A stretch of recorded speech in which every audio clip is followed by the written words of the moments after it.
Hello guys. बेवकूफ़ों का एक गांव। गर्मियों के दिनों की बात है। बोला के खेत में बहुत खरबूजे, ककड़ी वगैरह हो रही थी, तो जानवरों का बहुत खतरा रहता था। तो उसने खेत के किनारे पर एक झोपड़ी डाल दी थी और वह वहीं रहने लग गया था, तो ताकि चौकीदारी हो सके। एक बार उनके गांव के दूसरे गांव में कठपुतलियों का नाच हो रहा था। उसका दिल भी कठपुतलियों का नाच देखने को हो रहा था। वो सोच रहा था जाऊं तो जाऊं कैसे, जानवर आके मेरा खेत खाली कर जाएंगे। तभी उसको वो सोच ही रहा था, तभी उसको सामने से एक साधु आता हुआ दिखाई दिया। साधु उसी की तरफ आ रहा था। वो साधु को बोलता है, आओ साधु महाराज,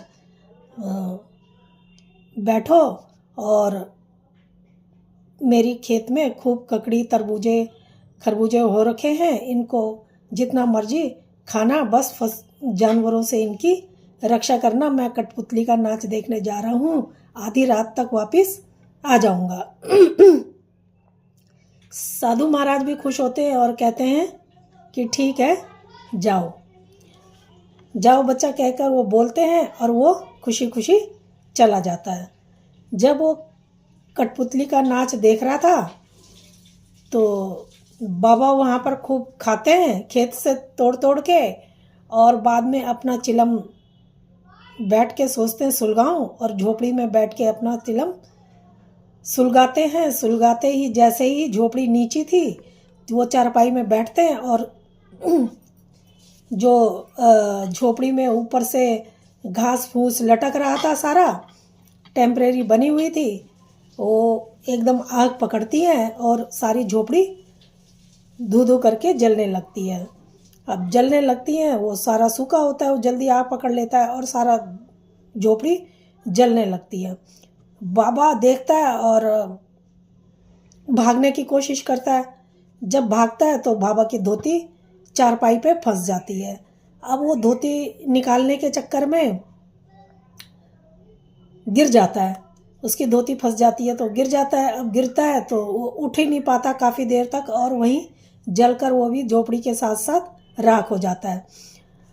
अब गांव वाले देखते हैं दूर से कि आग लगी है, वो दौड़े दौड़े आते हैं और वो सोचते हैं कि भोला जल के मर गया। जब देख वो तो भोला समझते हैं उसको। अब उसका क्रियाक्रम, उसके घर वाले रोते हैं, चिल्लाते हैं और उसका क्रियाक्रम कर देते हैं। अब भोला जब आधी रात को वापस आता है, देखता है अपनी झोपड़ी को जला हुआ, तो बहुत दुखी होता है और बहुत पछताता है और कहता है कि अब तो घर में मेरी डांट पड़ेगी। तो वो सोचता है कि अब घर में मेरी डांट पड़ेगी, और वो घर की तरफ चल देता है। अब घर की तरफ जाता है तो देखता है कि कोई लोग रो रहे हैं, कोई उदास बैठे हैं। वो सोचता है सब ऐसे क्यों बैठे हुए हैं। अब जैसे ही भोला को वो लोग दूर से देखते हैं तो सब भूत भूत चिल्लाते हैं और इधर उधर भागने लगते हैं।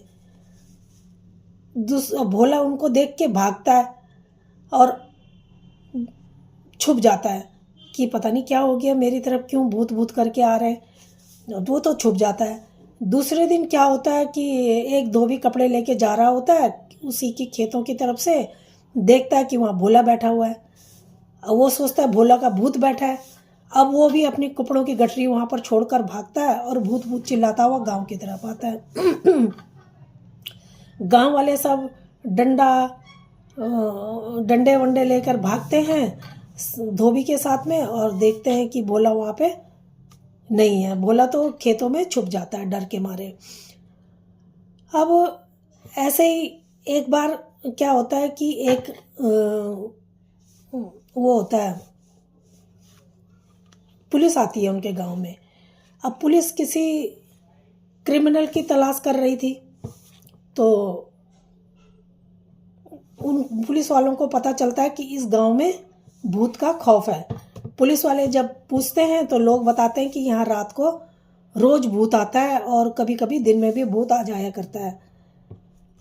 पूछते हैं कैसे, तो वो बताते हैं यहाँ पर एक झोपड़ी थी जो जल के राख हो गई, उसमें एक भोला था, वो भी जल गया, उसका क्रियाक्रम कर दिया, पर वो अब भूत बन गया है और सबको डराता है और गांव में भी आता है।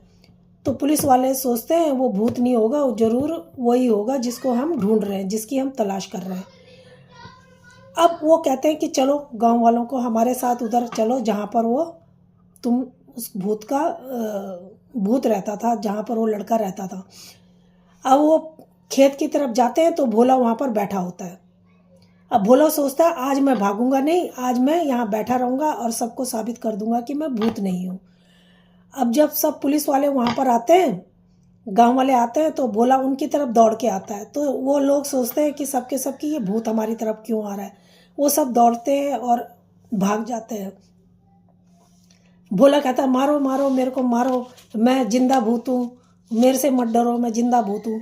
तो सब भागते हैं। अब इसी तरह जब भोला की वो लोग सोचते हैं जब इसकी 13वीं हो जाएगी तो उसके बाद इसका भूत भाग जाएगा।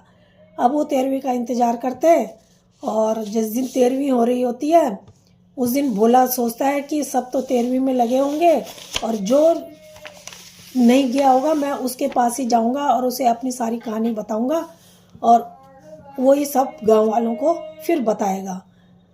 तो भोला खेत पर से जब देखता है कि उसका जो भाई का ससुर होता है वो नहीं गया 13वीं में किसी कारण से, तो वो उसी के पास जाता है। जब उसके पास जाता है और सारी कहानी उसको बताता है और वो सब उसकी बात सुनता है तो कहता है कि अच्छा ठीक है चलो।